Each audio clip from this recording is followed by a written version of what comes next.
From 1990 to 1992, I wasn't living in the United States. My mom decided to take a trip to her home country of Nicaragua for a few months. And instead of coming back with her, I stayed behind. That was my choice, apparently. I don't remember much about that stay, but I do remember coming back from that country and back to Los Angeles, California, back to where my old friends and family were, back, but more importantly, to my wrestling was. I've said that SummerSlam 92 was one of my favorites, and that's because of this reason. I came back in the summer of 92. I came back to new wrestling. If Hulk Hogan was one of my favorite wrestlers growing up, and then comes along Macho Man Randy Savage, The Ultimate Warrior, The Million Dollar Man, Andre the Giant, and all those wrestlers from the 80s and so on. Then the next generation is when I really understood it. Shawn Michaels, Mr. Perfect, the Legion of Doom, Hawk and Animal. Oh, what a rush. The Undertaker, the British Bulldog, and for this reason, my personal favorite, Bret the Hitman Hart. I came back not knowing what happened to Hulk Hogan. Apparently, WrestleMania 8 and the steroids trial happened. I have no idea. I had no idea what steroids were. Enhancement drugs, apparently. I wasn't in the know. But he was now making movies. Suburban Commando was hot. I kept saying, what is Doc doing in a movie that's not Back to the Future? I was young. I was naive. Those things happened. All these questions were answered to me when I came back home. You know what else I enjoyed when I came back home? Oh, yeah, we're going to go through some movies here. Batman Returns, Buffy the Vampire Slayer, Encino Man, Three Ninjas. I quoted all these movies. I was a big movie quoter. In school, in order to prove you watch these movies, you have to know the quotes, right? Well, in order to prove yourself that you were cool, you need to watch these movies. I didn't watch these movies. I just understood the quotes. I was doing the Batman, the Buffy, the Weasel, including the big dance at the end of Encino Man. I watched these movies later on. I didn't go to the movies. But most importantly, I was a big karate fan. Three Ninjas I can never forget. Neighbors had me doing the quote as often as I could. I thought I was just having fun. They were actually making fun of me. Ha, you didn't watch it. You just know the quote. But they still insisted. Come on, do it. Do the quote. Do the quote. All right, here we go. We should run. We should hide. No, we should kick their butt. Yeah, Three Ninjas. That was my favorite movie from when I was a childhood. I said, finally, a movie about Karate Kid that wasn't about Daniel LaRusso. Get that movie a body bag. So here I am, back from my trip. Some of the kids in elementary school recognized me from years before. They knew I was a wrestling geek. They knew I needed some information. They came up to me and asked where I've been. I tell them. They said, damn, that's a lot of stuff. Like, dude, you missed out on a lot. I missed out on stuff. I understood. They schooled me from what was going on in the wrestling world from 1990 to 1992. SummerSlam was a big deal this year. I seen it happening in real time. Waking up on Saturday mornings to watch Superstar Wrestling and learning about all these new people I never seen before. As mentioned before, Bret the Hitman Hart, The Undertaker, British Bulldog, The Model, Rick Martel, Ric Flair. Ric Flair. We're going to talk about Ric Flair for a moment because to me he was over the top. That was just too much. At the time, I kept saying, who is this guy? But I didn't know who he was. I'm sorry, I didn't know what WCW or NWA was at the time. So I, of course, go and rent the videotapes from SummerSlam 91 to WrestleMania 8. I didn't see any WCW tapes. I didn't see anything.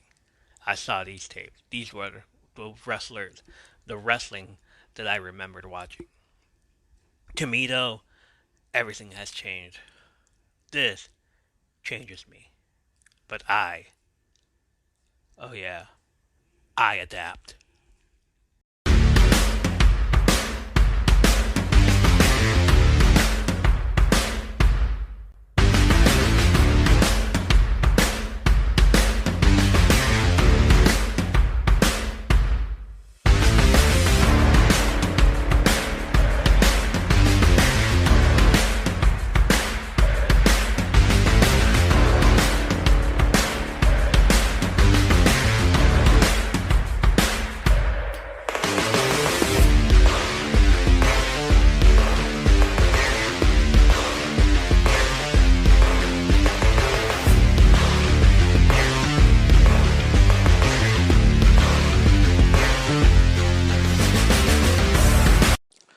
Welcome back to another amazing episode of From Under the Apron. That's right, I brought the monologue back. I brought the cold opening. You know why? You know why I did that? You want to know why I did that? Because we did it, y'all. We did it. Last year, before the year ended, I said to my next goal would be 6K downloads, 6,000 downloads. What would happen if we got to 6,000 downloads? Well, I'm proud to say that we have accomplished and reached that goal, 6,075 downloads to be exact, as of this moment, as of this broadcast. Still being listened to worldwide. We got a wider audience in the Netherlands as well as the States. But what's changed is now I'm being listened to by women more than men. Demographically, my audience range from 45 to 59-year-olds.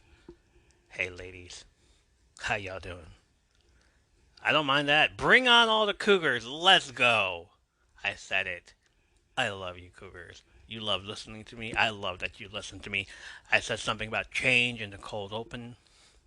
Let's adapt to this. I'm here for it no matter who listens to me. I am willing.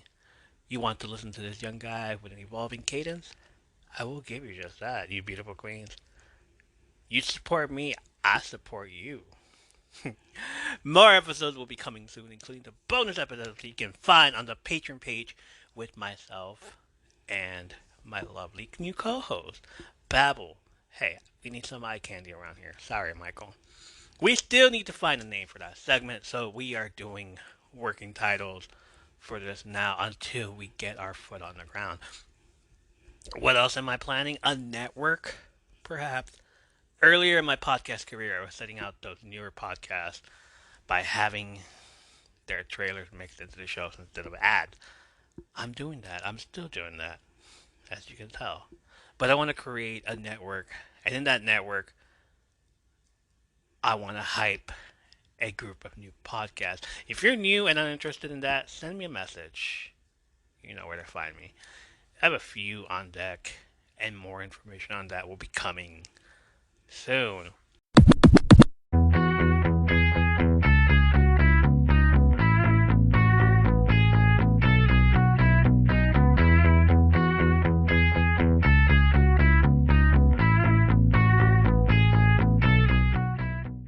What is up? This is Fuck It, Let's Talk with your host, Christine. Monthly, I'll be here to discuss the ups and woes of parenting and explore topics with other parents, or not parents, in hopes of finding a little sanity. Just a warning, the keyword here is puke. Eventually you'll get it.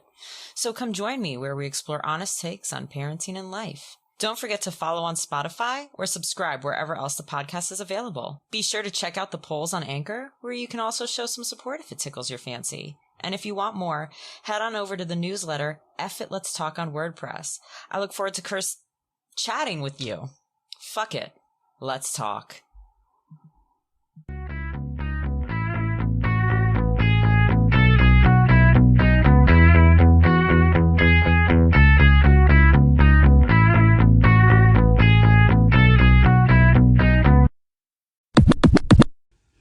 We took a trip to our hometown of Sacramento, California, and met up with the homies, one being Roderick, who y'all heard on this podcast a while back on episode 90, who conveniently enough decided to pimp Alright.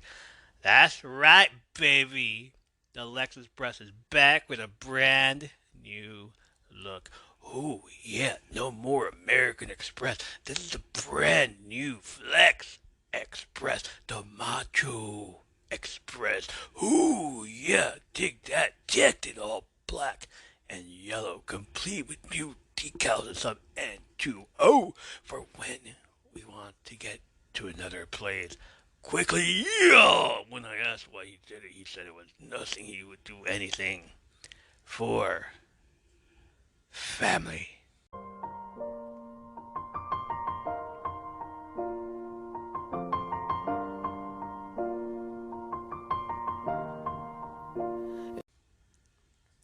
And we're back on the road again. We did this for WrestleMania, and the summer season is upon us. So why not continue the tradition and continue this road trip?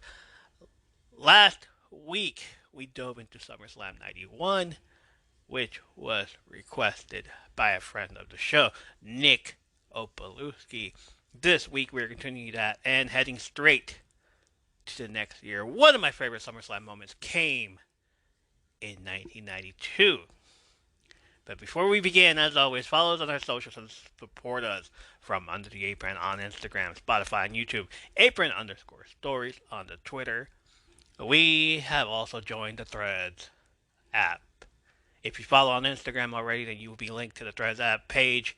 It's the same as Twitter, just a little bit more characters, and actually no limit on how many posts you can see.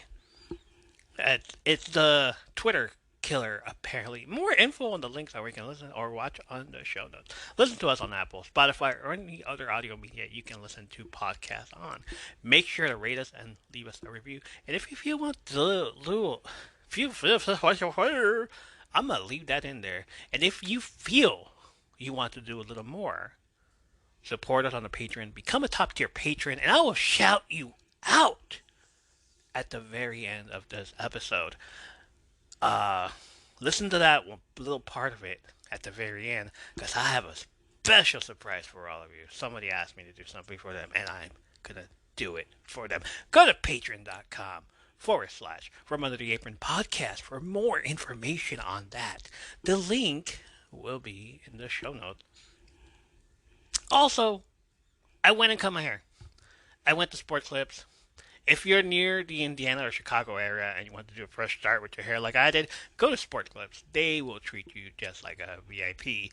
They were running a deal this month of July where you can go in, they will give you the VIP treatment for $2 extra. The ultimate VIP treatment, which consisted of not only the haircut, but the massage chair, the hair washing, either your choice of two hot towels, two cold towels, or you can mix them, a hot or a cold or a hot.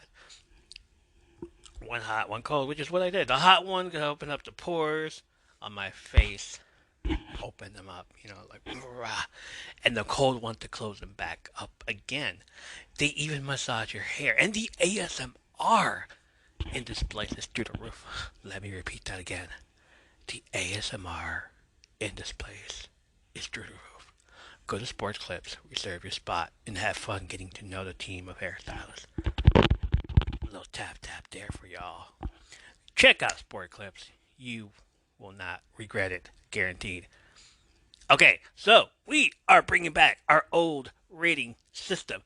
During the show, we'll be stating additional facts that you may or may not have known already that we just happened to come across on the web over the years. Basically, Wikipedia and WatchCulture.com. I love those guys. I enjoy reading from them as well.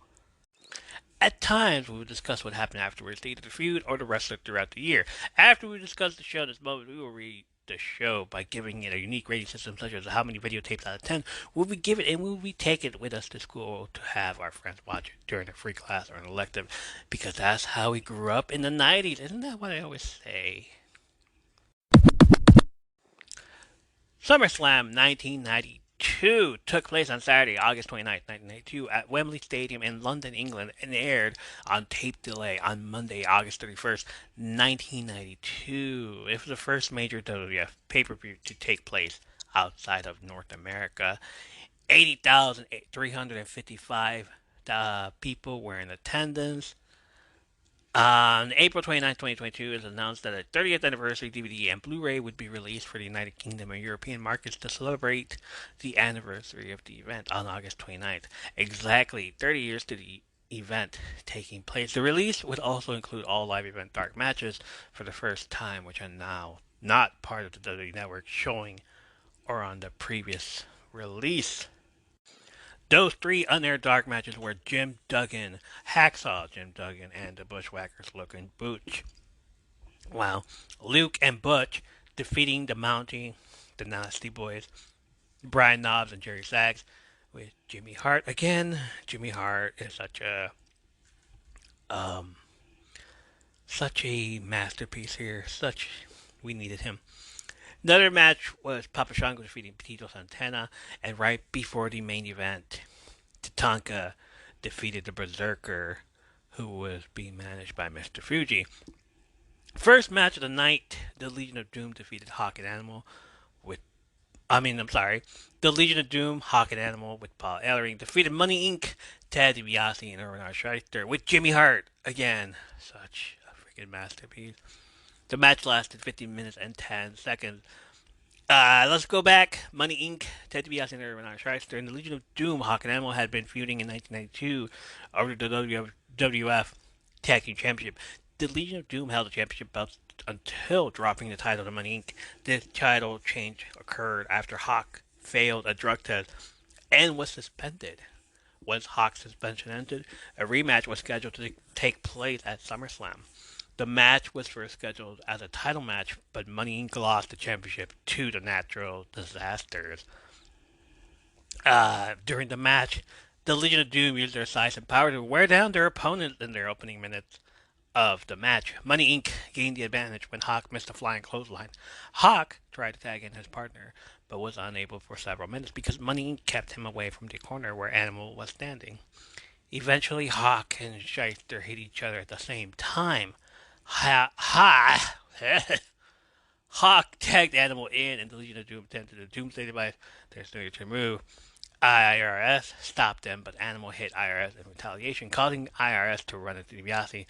An Animal then power slammed DiBiase and pinned him to get the victory. Another match lost by IRS at SummerSlam. At this point, he's just used as fodder. He's for the $1 Million Man. Like, all right, you do all these evilish things, but at the end of the day, you get your comeuppance. Sorry, bud. I really enjoyed this match at the beginning, but I don't know, it just lost to me that IRS was just being used as a jobber. Uh, After the matches, Animal revealed years later that Ahak had taken a drug test before flying over to England and was anticipating a failure. Animal didn't know this at the time of the match, but was more than aware of his partner's troubles with keeping clean, and recalls McMahon wasn't happy with Hawk's obvious lethargy. Hawk allegedly skipped on the flight back to the U.S. and began hanging around with the London chapter of the Hells Angel. Really? Of the Hells Angels biker gang. At the TV tapings later, Animal was told that Hawk had quit the promotion. It was the last time they would team up until reuniting WWE in early 1996.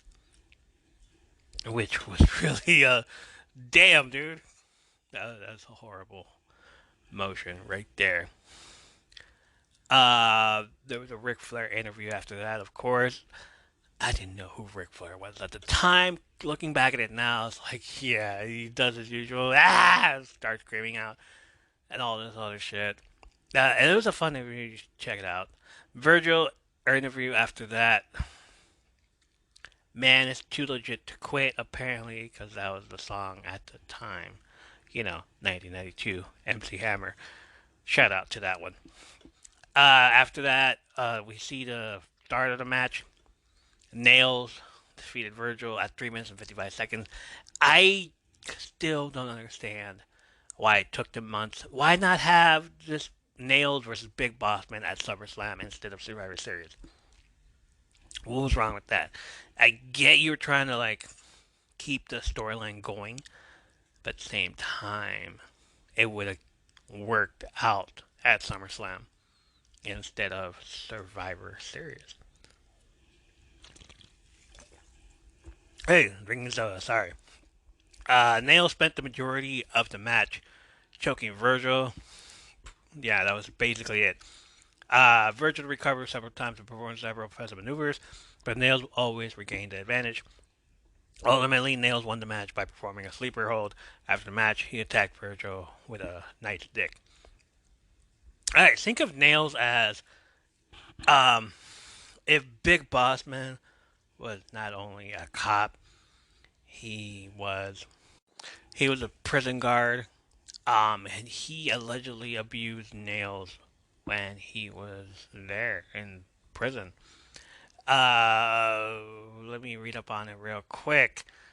Nails is an ex-convict who, in a series of promos, said that he was abused by Big Bossman during the incarceration. He also claimed to be innocent of his unspecified crimes. Yeah, with that face. Following Big Boss Man's squash of Dave Brule in the May 30th episode of Superstars of Wrestling, Nails, dressed in an orange prison jumpsuit, because why not, attacked Big Boss Man, handcuffing him to the top rope before reportedly hitting and choking him with his own nightstick. Nails easily defeated numerous jobbers en route to defeating Big Boss Man's ally. He attacked Sergeant Slaughter before a match that ended in no contest September 92. He continued to feud with Bossman, who had recovered from Nails' beating. The feud came to a climax when Bossman defeated Nails in a nightstick match at Survivor Series. Oh, we're going to get through that match too. We're going to go watch that. Before Nails finished the feud with Big Bossman, he began another feud, this time with The Undertaker. I wonder why that ever came down. The two had a stare down in the October 24 episode of Superstars, a photo of which was used as the cover of the January 93 issue of WWF Magazine. I remember that one. He had a few matches losing to WWF champion Bret Hart. Also, he had a short feud with the Ultimate Warrior. I remember him standing face to face with Undertaker uh, on that magazine because I bought that magazine in January. The whole Royal Rumble thing was coming up. Yeah, I remember those. Aftermath, upset about the amount of his pay for appearing at SummerSlam. Sources have listed it at $8,000 to $9,000. Feeling it was way too low, Kevin Walsh's Nails confronted WWF owner Vince McMahon after Survivor Series 92. According to reports, he legitimately attacked McMahon. Bret Hart remembers hearing a loud crash from the office, apparently caused by Nails knocking McMahon out of his chair before snaring him in a chokehold. That happened in 92. 1997, it was going to be Bret Hart who would do the same to McMahon. Coincidence. A host of officials quickly broke up the altercation, and Nails was immediately fired. Shortly after, Walk Schultz apparently called the police and claimed that Vince had made sexual pass at him to explain why he assaulted his now former boss. Hart said that some wrestlers in the locker room actually admired Nails for not only assaulting the polarizing McMahon, but for covering his own tracks quickly enough with the story concoction.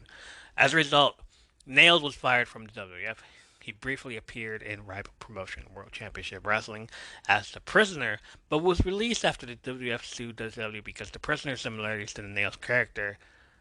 The anger between Schultz and McMahon spilled over into McMahon's 1994 trial, in which McMahon was accused of distributing steroids to wrestlers. Although Schultz testified against McMahon, his statements, which included "I hate Vince McMahon's gut," ultimately proved him harmful to the prosecution's case.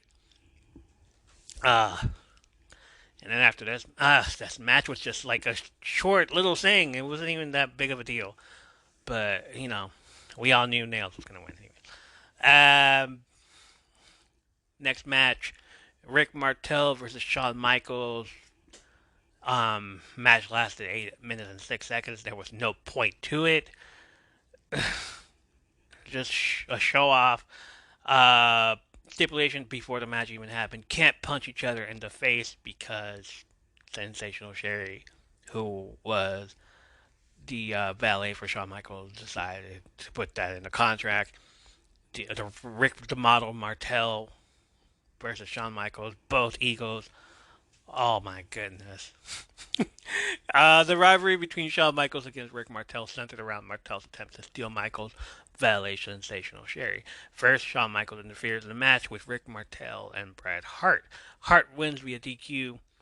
Then, during one of Michaels' matches televised on August 9th, 92, Martel came to ringside and winked at Sherry, who returned the gesture. It was the most corniest thing ever, I tell you. At the SummerSlam Spectacular, Sherry came to the ring during one of Martel's matches and winked at him. Again, corny. Hey, hey, hey. Wink, wink. Both Michaels and Martel were heel wrestlers who bragged about their good looks, so why not put them against each other in the ring? And Sherry had them agree not to hit each other in the face during their SummerSlam match. You can't hit each other in the face because you both have lovely faces. The two men exchanged holds, but were both preoccupied with looking at ringside for approval from sensational Sherry. Martel gained the advantage by throwing Michaels to the outside of the ring and attacking him there.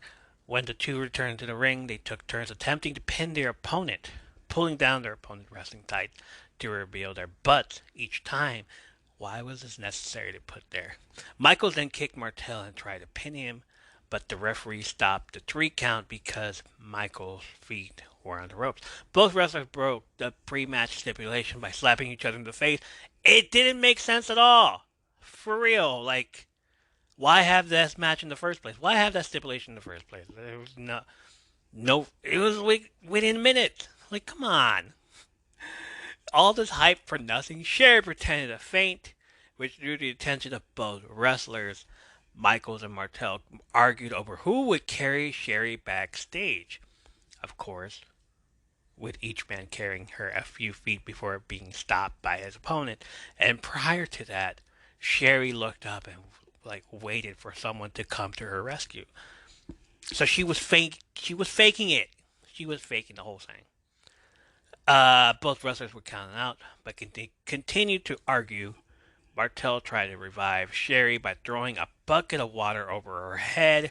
Michaels dropped Sherry and chased Martel backstage. Upset at being publicly humiliated and then left behind by both men, Sherry screamed and cried as she ran backstage. The only good thing about this match was that little segment there of her getting picked up by each person, getting thrown by the other opponent, and then the water bucket at the very end, which woke her up immediately. Oh, you're not faking it anymore, huh? Aftermath, Shawn Michaels, who had originally been booked to win the Intercontinental Championship from Bret Hart at SummerSlam, won the title from Davey Boy Smith on October 27th. The match would air in the November 14th, 92 episode of Saturday Night's Main Event. 11, 21, 2, 31. I can't count. There were 3 X's in the one. Michaels and Sherry continued their on-screen relationship after SummerSlam. Sherry claimed to have created a rivalry with Martel to test Michaels' love for her. Yeah, that usually ends up not good. Their relationship deteriorated though when Michaels pulled Sherry in front of him to protect himself, from an attack by his former tag team partner Marty Jannetty on the October 30th episode of WWF Superstars. This led to conversations between Sherry and Michaels at Royal Rumble Night 3 and WrestleMania 9. But Marty Jannetty just sucks because some shit happened between him and his drug problem, which ultimately led to this whole storyline not working in the first place. Hi, everyone. This is JJ, the co-founder of Good Pods. If you haven't heard of it yet, Good Pods is like Goodreads or Instagram, but for podcasts. It's new, it's social, it's different, and it's growing really fast. There are more than 2 million podcasts, and we know that it is impossible to figure out what to listen to. On Good Pods, you follow your friends and podcasters to see what they like.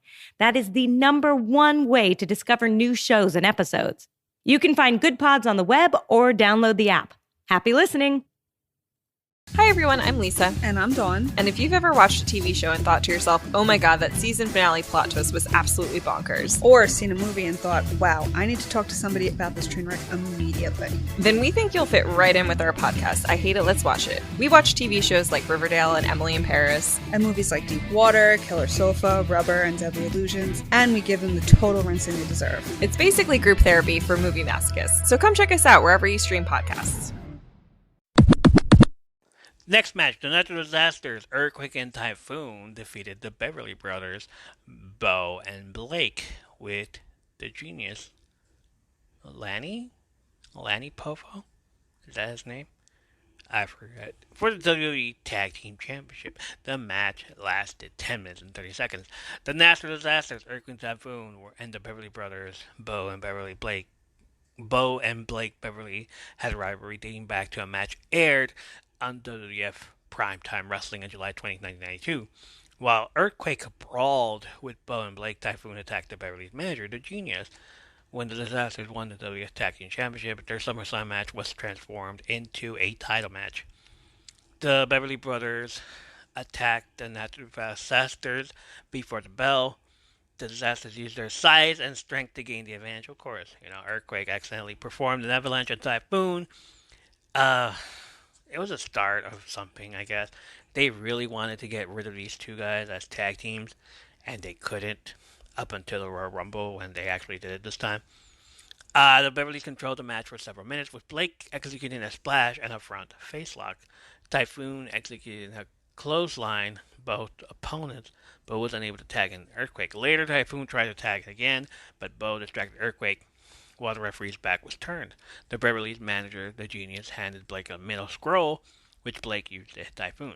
Typhoon recovered, however, and Earthquake entered the ring and controlled the remainder of the match. He performed a power slam on Bo before pinning him with an Earthquake splash. The next match, another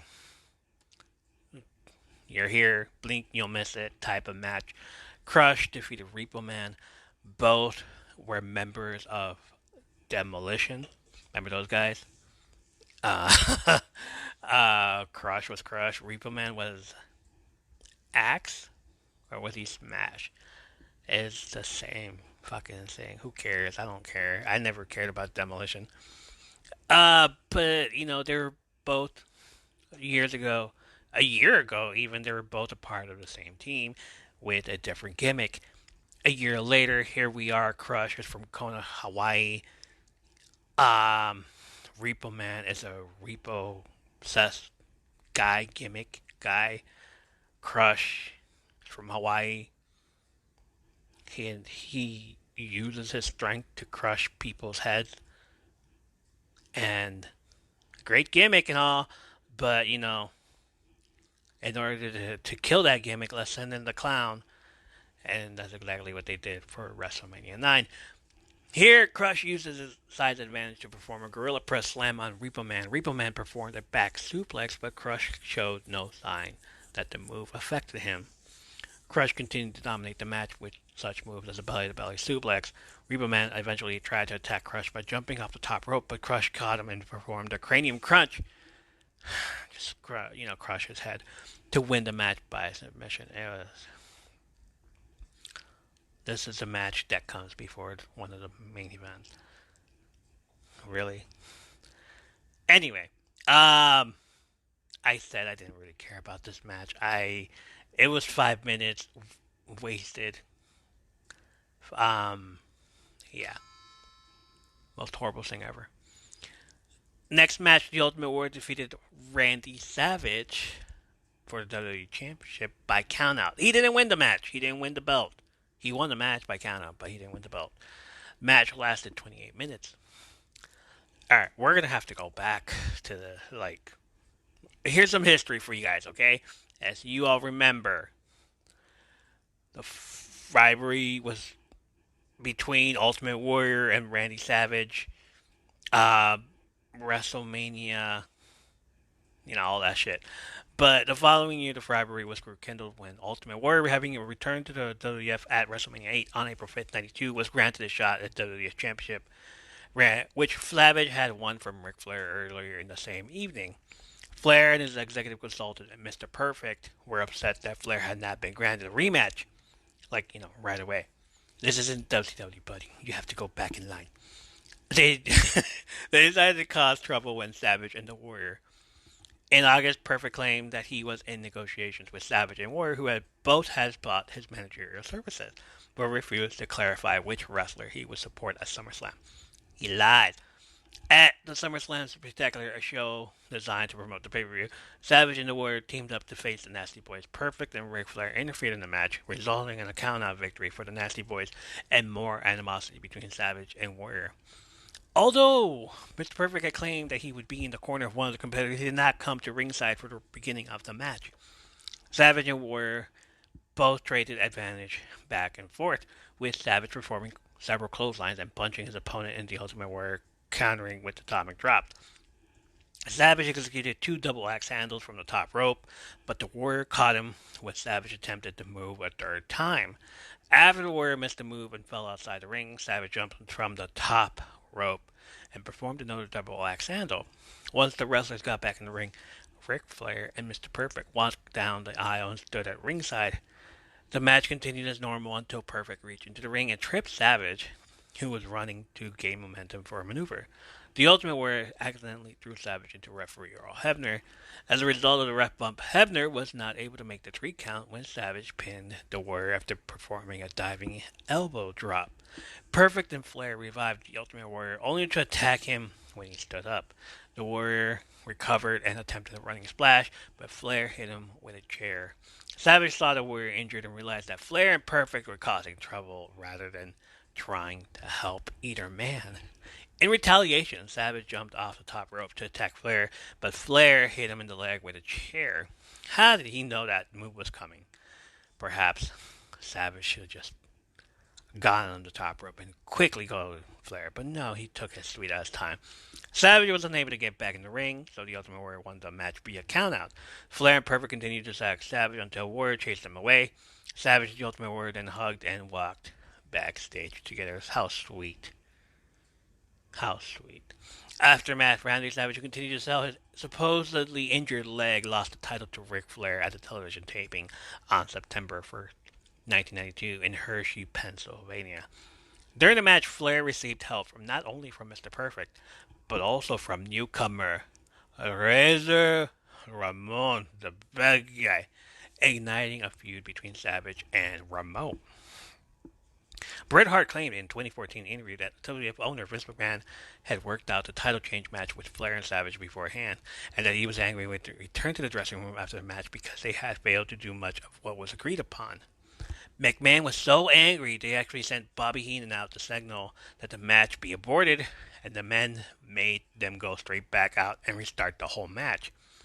After producing much the same match that they had immediately prior, McMahon allegedly threw his headset on the table and stormed off in frustration. God damn it, what the hell is this? This is ridiculous. This is the worst. I hate it. Sorry. WWF writers had originally planned that the Ultimate Warrior should be the one to accept Mr. Perfect's services, turning heel in the process of winning that title, and that, as new champion, he would further feud with Savage. After these plans were scrapped due to Warrior's refusal to turn heel, the two were scheduled to face Flair and Ramon at Survivor Series 92. However, as the Warrior quit the promotion on November 21st because he's a fucking toxic-ass person, he was a toxic-ass person, his spot was surprisingly offered to Mr. Perfect, who accepted it in spite of Flair, thereby turning face and reinitiating a feud with Flair, which culminated in Flair leaving the WWF in January 1993. I wonder who came back after that. Oh yeah, Hulk Hogan. Great, huh? Drink to that one again. Next match. The Undertaker with Paul Bearer defeated Kamala with Harvey Whippleman and Kim Chi by DQ. Again, another match that had no business being there for no whatever reason. 3 minutes and 27 seconds. Kamala attacked before the match, but The Undertaker blocked the attack and punched Kamala repeatedly before performing a chop from the top rope on his opponent. The Undertaker attempted the same move again, but Whippleman knocked The Undertaker off the rope. Kamala knocked The Undertaker outside the ring, where The Undertaker attacked Wimbledon and Kim Chi back inside the ring. The Undertaker gained the advantage by executing the chokeslam and the clothesline. When The Undertaker attempted his signature move, the Tombstone Piledriver, Kim Chi ran to the ring and hit The Undertaker with a pit helmet. As a result, Kamala was disqualified, and The Undertaker won the match. Kamala kept on attacking and hit Undertaker with a series of splashes, and seemingly left his opponent unconscious. No. When The Undertaker suddenly sat up and looked directly at the Ugandan giant, Kamala implemented Kim Chi panicked and fled ringside, with The Undertaker and Paul Bearer slowly walking in pursuit. And this is why Whippleman hates The Undertaker, and this is why he got Royal Rumble 1993. Aftermath, The Undertaker continued to feud with Kamala and Harvey Whippleman. The two wrestlers faced each other again in Survivor Series 92 in a coffin match, which The Undertaker won. Whippleman gained revenge by introducing John Gonzalez and later Mr. Hughes, with whom The Undertaker feuded through 1993. You're listening to Mama Murdered a Podcast. I'm your host, AB. Mama Murdered a Podcast is a podcast where me, the mama, will be killing it on the podcast. We'll be taking a deep dive into things that are hard to talk about and even harder to believe that these things actually happen in the world that we live in. This entire podcast will be a trigger warning. I'll be talking about triggering topics while I dive headfirst into a lot of the cases that I'll be covering. New episodes will be released every week on Wednesdays because nobody likes Mondays and because Fridays are for day drinking and barbecues. Some of the case topics will be murder, of course, serial killers, like Dennis Rader, the BTK killer, missing persons cases, like 5-year-old Summer Wells, who vanished from her own yard in broad daylight in the middle of June in Tennessee in 2021. And especially the ones where it kind of seems like they just vanished into thin air, like Brian Schaefer. He walked into a bar, but he never walked out. He's still never been seen again. I'll also be covering cold cases and lesser-known cases. Join me every Wednesday to talk about all things tragic, murder, and things that happen in the downright ugliest sides of society. If you like what you hear and you want to support the podcast, you can rate me on Spotify. You can also leave a review and rating on Apple Podcast. You can follow me on Twitter and Instagram at murdered_mama. All of these things are free and they only take about a second to do, and it really does help grow the podcast. If you have any case suggestions, please send them my way. You can send them to the email address mamamurderedapodcast@gmail.com. And finally, we come to the main event. One of the matches that I will put on that 8-hour tape. You all know what that 8-hour tape is by now. So far, I have the Iron Man match between Bret the Hitman Hart and Shawn Michaels on that tape. So that's an hour and a minute. So we're going to add 25 minutes and 40 seconds onto that tape. The British Bulldog defeated Bret Hart for the WWE Intercontinental Championship. Yes, that match. I loved this match. One of the best SummerSlam matches that I've ever seen. One of the best matches that I've ever seen. One of the most awesome matches. As a kid, coming back, watching wrestling. You haven't watched wrestling since 1990, even prior to that, even maybe before that. And when you do watch wrestling, this is the first match. This is one of the matches that you see. Holy shit. A television broadcast leading up to SummerSlam. Interviews with Diana and her mother, Helen, portrayed the family as being torn apart by the upcoming match. I was hooked on this. I tell you, Mom, what is happening here? Ma! Bruce Hart publicly supported Smith, while Owen Hart sided with his brother Bret. Fuck Bruce Hart. For real. What the hell? Always something with Bruce Hart. Every time Bruce Hart is always something in the middle. The whole thing with the Hart versus Shawn Michaels and the Night. Oh yeah, Hart is all here. Bret Hart. No Hart. No Bret. We shouldn't do that. And Shawn Michaels sided with Bret Hart. Like there was something going on, man. Diana stated that she did not know who she wanted to win the match. Bullshit lies. Her husband, as she had close ties to both men, she ultimately stated that she simply hoped that neither wrestler would get hurt. I was hoping that, with the whole Shawn Michaels and Rick Martel thing, you guys can't hit each other in the face. Like that would be scrapped. And thinking about it now, it's like this would have been like hilarious if they had done it for this match instead, because it was stupid. Shelby stated she believed would get hurt. Prior to the match, Smith was hospitalized with a legitimate staph infection in his knee. Despite the concerns about his health, he decided to wrestle the match as planned. Bret Hart later revealed in an interview that he doubted the legitimacy of the injury. British Bulldog Davey Boy Smith, who was accompanied by reigning Commonwealth heavyweight boxing champion London native Lennox Lewis, who became a fucking universally known fucking world heavyweight champion later on. In the opening minutes, Hart used his technical wrestling abilities, and Smith relied on his power advantage. Hart got control of the match with a reverse atomic drop and a Samoan drop. Smith came back with a monkey flip, but Hart regained the advantage with a bulldog and a plancha. Smith eventually recovered, and tried to pin Hart with a backslide. Hart escaped the pin attempt and wore Smith down with sleeper hold. Smith gained the advantage, however, and used power moves to control the match, including a running power slam and a variety of suplexes. Hart managed to place Smith in the sharpshooter, Hart's signature submission hold. Smith escaped the hold, however, and threw Hart against the ropes. While running back as Smith, Hart attempted a sunset flip. Smith countered the move and pinned Hart to win the Intercontinental Championship. Immediately after the match, Hart refused to shake Smith's hand. He soon changed his mind, however, and hugged Smith as well as Diana Hart, who was celebrating with her husband. Writing in his autobiography, Hitman, My Real Life in the Cartoon World of Wrestling, Hart recalled that prior to the match, he had been unable to contact Smith to prepare for the match, as Smith had spent the few weeks before the match smoking crack cocaine with Jim Neidhart. So basically, Bret Hart not only gave up his belt to his brother-in-law, who had been doing this shit, but he also wrote the match. He also carried the match. But Smith continued to do his bullshit.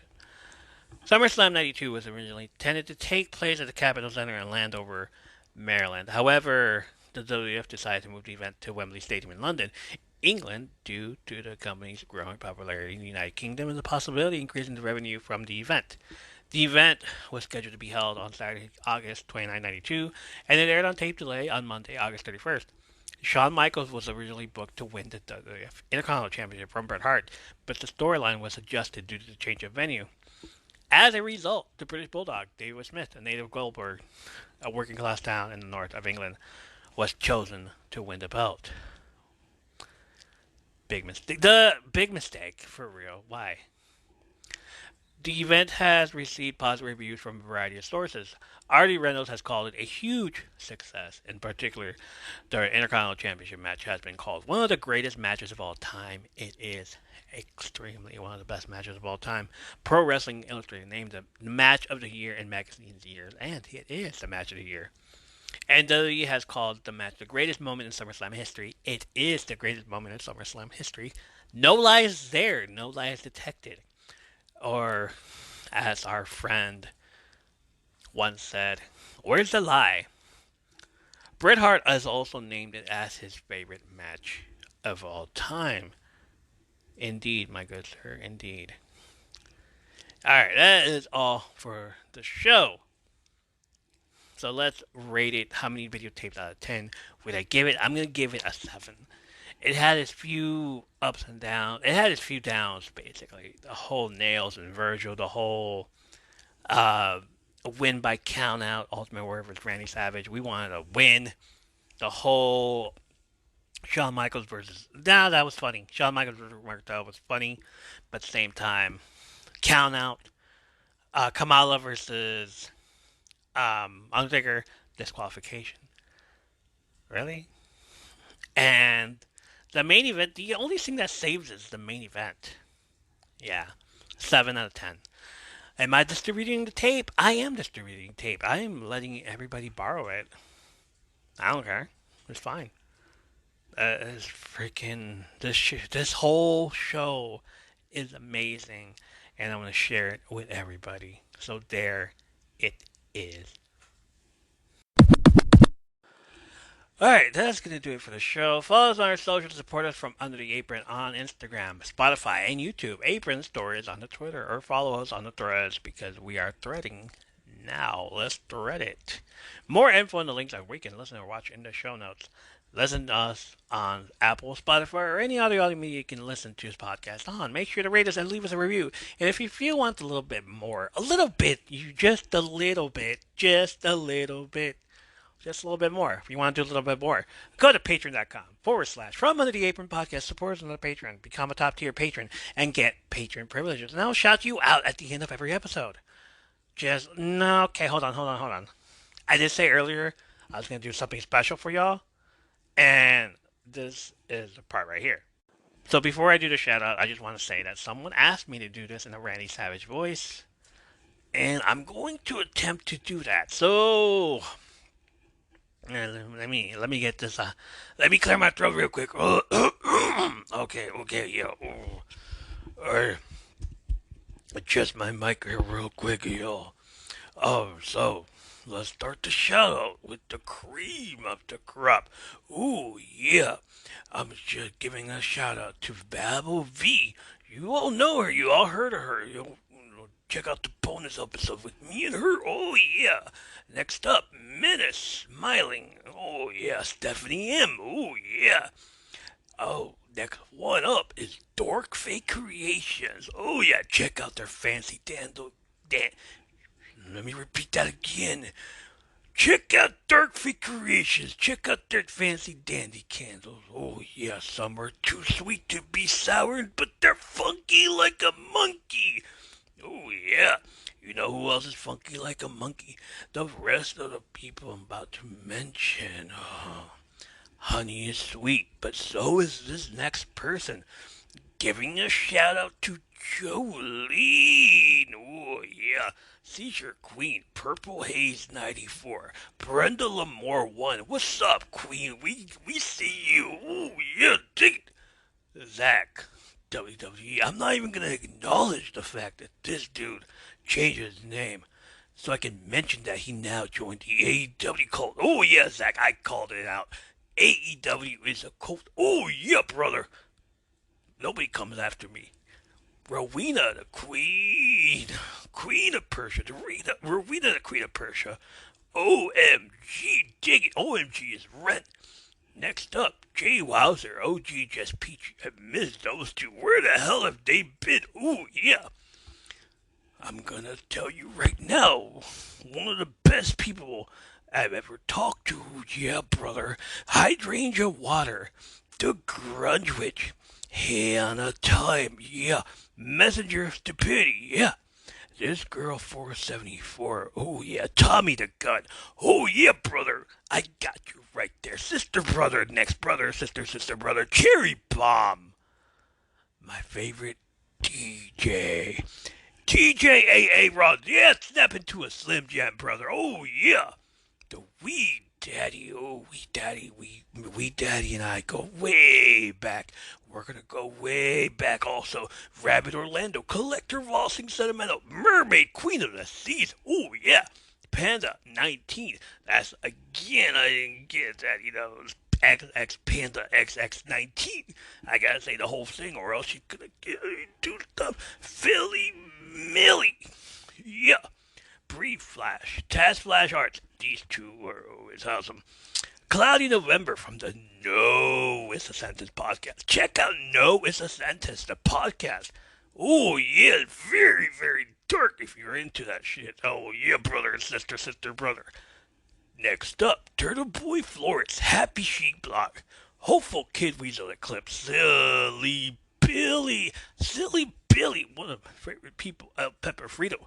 Scott MG418, Celestial Moon Goddess. Celestial Moon Goddess. Oh, yeah, sister, brother, sister. Oh, yeah, dude. He's the best dude on the planet. Dude for Sippy Hippie Jello. Strawberry Chaotic. Oh, yeah. Lady Dabigail. Oh, yeah. Full Heart Earth. Very beautiful freaking up some people. Shot up Patron. Love to hit that shot of Patron as well. Ozzy Screw, Sierra Sensor, Cookie Monster Kalani, one of the best baker I've ever seen. Cookie Monster. Oh yeah, I'm gonna snap into this cookie in a few once I find out where you live. V9888. Ugly hag on the I don't know what that means, but ugly hag on the rag, brother. Oh yeah. X Chaos Corey 420. I don't know what the 420. Wait, I do. I mean, oh yeah, brother. Chaos Corey 420. I'm not even halfway done, brother. Oh yes, K Bear 0111. Swifty forever after. We're all Swifties up here. I know I'm a Swifty. Karma, if Karma was a man, I know Karma. I beat up on Karma. One savage daughter, Ardbull or real. WTF constantly clickbait Candy Lush. For what? Oh, I read it wrong. Lust for life. Dying weeds. Boy next door. Atomic Princess Angel. Sensitive Angel. Vibrant Designs. Oh yeah. Black Velma. Oh yeah. Mermaid Kisses. Oh yeah. Delicate Indecisions. Too sweet to be sour. Art Goblin 666 brothers. Nikki Hartwell, Lose Me in the Sun, Scorpion Deathlock, keep coming out with a podcast very soon, brother. Oh, yeah, snap into that Slim Jim. Just another dude, Tumble in the Jungle. Shamika with 1 cake, Sundays 909. Jabroni Baloney, oh yeah, brother, Jabroni. Just another dude, Blank Face Villain, oh yeah. Thank you guys for supporting the podcast. Patreon.com / From Under the Apron Podcast. Get your name shouted out. Support the podcast. Check out the show notes for links to other podcast trailers that you heard on this episode. Send us a message of your favorite wrestling stories, questions, comments, ratings, or requests at our email. It is FromUnderTheApron@gmail.com. Thank you for listening, join the live, staying to give, and being a huge part of this community. Tell your friends. Join us next time for more stories, movies, and TV show reviews, as well as wrestling-related stories, when we come to you from Under the Apron, the Tower of Power. Too sweet to be sour, funky like a monkey sugar, sweet and so is honey. Oh, yeah.